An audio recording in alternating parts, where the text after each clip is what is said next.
मानगोनां जोंहा हाग्रामा महिलारि दांग्रियानो बा हाग्रामा महिलारि सारानो जोंहा फिन बिटिसिनि चिफ जागोन आरो बेखौ रोखा। आंबो ससियेल मिडियायाव नुदों जे इउपिपिएल आरो बिपिएफ बे मोननै राजनीति हान्जानि गेजेराव मोनसे एलायन्स जागोन होननानै जों खोनानो मोनदों।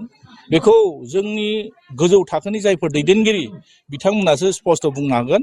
जों आसा खालायदों पजिटिभ लाइन बा नेगेटिभ लाइन बे मोननैयावबो थायो। आं बेहाय बारा बुंनो थाङाखै, मानोना जोङो जाय जि हाबाफारियाव लानानै जि दायथ' मोनदों बेखौ मावगोन। हयथ' जोंनि सेन्ट्रेल कमिटिनि दैदेनगिरिफ्रा स्पष्ट मोनथिगोन।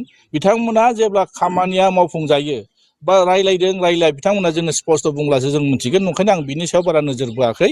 जोंहा 2025आव जोंहा बिटिसिआव बिपिएफआ हारसिंनो सोरखार दानांगौ, जों बे नोजोरजोंसो खामानि मावबाय थादों। ओंखायनो दिनै माखासे ससियेल मिडियानि गेजेरजों बुंदों जे गोबां धरनाव गोबां बाथ्रा ओंखारदों जे बिपिएफ आरो इउपिपिएलआ ज' जासिगोन, गोरोबलायसिगोन।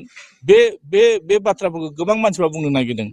माने मोनसे राजनिति हान्जा हिसाबै जों बयजोंबो रायलायनो हायो।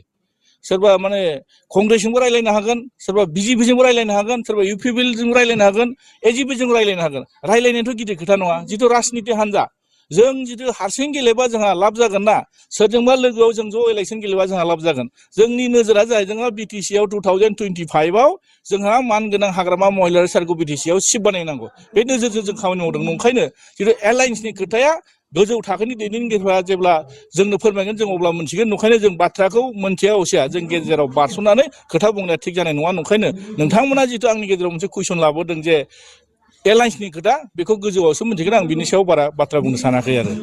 राजनिति मोनसे हान्जाया गावबा गाव माने हान्जानि माने थांखि, बिथांमोना जुदि सिंगल गेलेयो ना सोरखौबा लाना गेलेयो बिथांमोननि खोथा। मानोना जोंबो मोनसे बिपिएफ राजनिति हान्जा हिसाबै जोङो मालाय मोनसे राजनिति हान्जानि सायाव जों बारा बाथ्रा बुंनाया जोंहा थिग जानाय नङा। ओंखायनो जोंहा नोजोरा मोनसे सोर हारसिङै गेलेयोना लोगो जानानै गेलेयो जोंहा बेहाय बुंनांगौ दरखार गैया। जोंहा बिपिएफआ बे सिंगल हारसिङै जोङो बेसेबां माने नाम्बार्स नांगौ, बेसेबां संख्या नांगौ, जों बिसोर जोंनि नोजोर। सोरबा बिजेपि हारसिं गेलेयो, सोरबा इउपिपिएल हारसिं गेलेयो आरो सोरबा कंग्रेस हारसिं गेलेयो, जोंहा बेहाय बुंनांगौ दरखार गैया। ओंखायनो दिनै बिटिसिनि रायजो राजाफ्रा मा लुगैदों, बिटिसिनि रायजो राजाफ्रा मा बुंदों, जोंहा बेहायसो नोजोर। ओंखायनो दिनै आसा खालायदों जे बिटिसिनि रायजो राजाफ्रा दा बर्थमान जिथु बाथ्राफ्रा खुगाजों खुगा बेरखांलायबाय थादों आरो नुदों जे बिपिएफखौ दाबो रायजो राजाफ्रा गाराखै। मानो होनना बुङोब्ला इलेक्सननि रिजाल्टआनो फोरमान खालायो।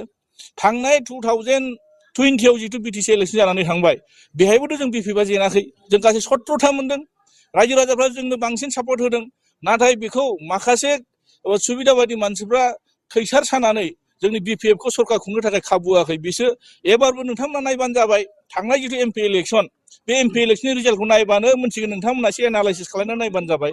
बिथांमोना मोननैजों लोगो नांनानै बेसेबां भट मोनदों। बिपिएफआ सिंगल हारसिङैनो बिटिसि समस्ति हिसाबै जुदि नायनो थाङोब्ला बेहाय बांसिन बिपिएफआनो दिनैनि थारिखआव 40था समस्तियाव बेसेबां मोनदों नोंथांमोना रोखा जाबानो जाबाय। थांनाय बारनि जिथु एमपि इलेक्सननि जिथु रिजाल्ट, बिटिसि समस्ति हिसाबै जुदि जों नायनो थाङोब्ला मथा मथि बिपिएफआ सरकार दानो हानाय पजिसनाव दाबो दङ। बेखौ जों रोखा बुंनो हायो आरो। नङा, बेथ' दिनैनि थारिखआव जों रायजो राजाफ्रा साफ्रोमबो सांग्रां जानाया मोजां। मानोना बिटिसिनि रायजो राजाफ्रा सांग्रां जानायानो मोजां। दिनै बिएसिखौ जों मोनसे आन्दलननि गेजेरजों मोननाय फिसा काउन्सिल, बिनि गेजेराव जोङो बिटिसि मोनदों। बिटिसिआ जादों इन्डियानि कनस्टिटिउसननि सिङाव 6 सिडिउलनि प्रभिजनजों दाजाना होनानै मोनसे पलिटिकेल एरेन्जमेन्ट।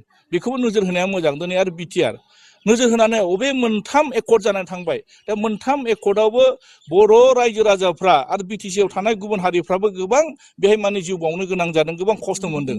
दा थैनि गेजेरजों मोननाय बे सोरजिजानाय काउन्सिलखौ जों दिनै मानो थांनो होनो। ओंखायनो रायजो राजाफ्रा बिसार खालायबानो जाबाय। दिनै जि मोनसे ससियेल मिडियाआव नुनो मोनदों जे बिटिसिनि माखासे खेमथाफ्रा दिनै गावनि आखाइनिफ्राय गलांदों। नंगौ, बे सैथो बाथ्रा। जों बेखौ रावबो दिनै खालायनो हाया। मानोना दिनै प्रमद बर' बिथाङा जिबायदि खेमथा लानानै दिनै बिटिसिखौ सालायनांगौमोन, बेयो बिथाङा सालायनो हायाखै।